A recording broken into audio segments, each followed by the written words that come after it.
महाकवि रामधारी सिंह दिनकर की रचना रश्मिरथी के सर्ग 2 के भाग 7 और 8 में आप सभी का स्वागत है। आइए सुनते हैं रश्मिरथी। हाय कर्ण, तू क्यों जन्मा था, जन्मा तो क्यों वीर हुआ। कवच और कुंडल भूषित भी तेरा अधम शरीर हुआ। धस जाए वह देश अतल में, गुण की जहाँ नहीं पहचान। जाति गोत्र के बल से ही आदर पाते हैं जहाँ सुजान।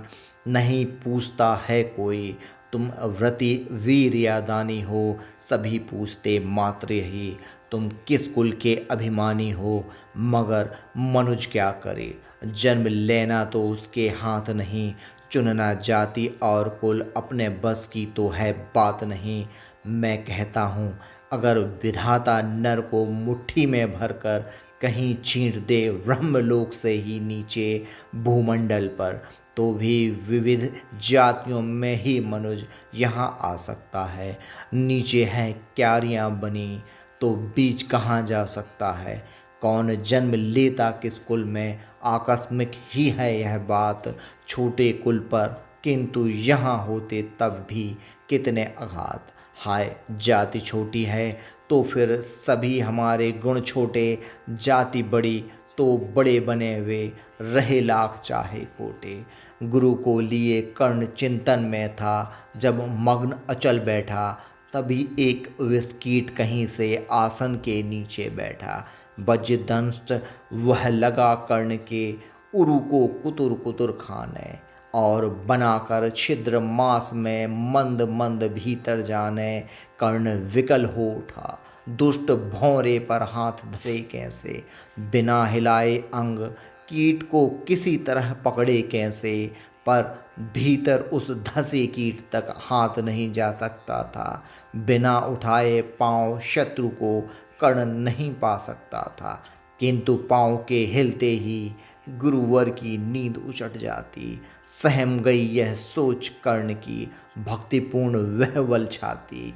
सोच उसने अतः कीट यह पिए रक्त, पीने दूंगा गुरु की कच्ची नींद तोड़ने का, पर पाप नहीं लूँगा। बैठा रहा अचल आसन से, कर्ण बहुत मन को मारे, आह निकलने बिना शिला सी सहनशीलता को धारे।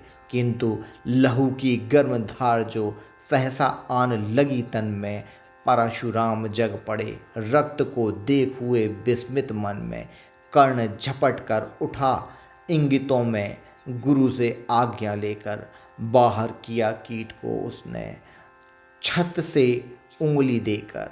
परशुराम बोले शिव शिव, तूने यह की मूर्ता बड़ी, सहता रहा अचल जाने कब से ऐसी वेदना कड़ी। तनिक लजाकर कहा कर्ण ने, नहीं अधिक पीड़ा मुझको। महाराज क्या कर सकता है यह छोटा कीड़ा मुझको। मैंने सोचा हिला डुला तो वृथा आप जग जाएंगे, क्षण भर को विश्राम मिला जो नाहक उसे गवाएंगे। निश्चल बैठा रहा सोच यह कीट स्वयं उड़ जाएगा, छोटा सा यह जीव मुझे कितनी पीड़ा पहुंचाएगा। पर यह तो भीतर धंसता ही गया, मुझे हैरान किया। लज्जित हूँ इसलिए कि सब कुछ स्वयं आपने देख लिया। परशुराम गंभीर हो गए, सोच न जाने क्या मन में। फिर सहसा क्रोधित आग्नि भयानक भवक उठी उनके तन में। दांत पीस आंखें तरेर कर बोले, कौन छली है तू, ब्राह्मण है या और किसी अभिजन का पुत्र बलि है तू।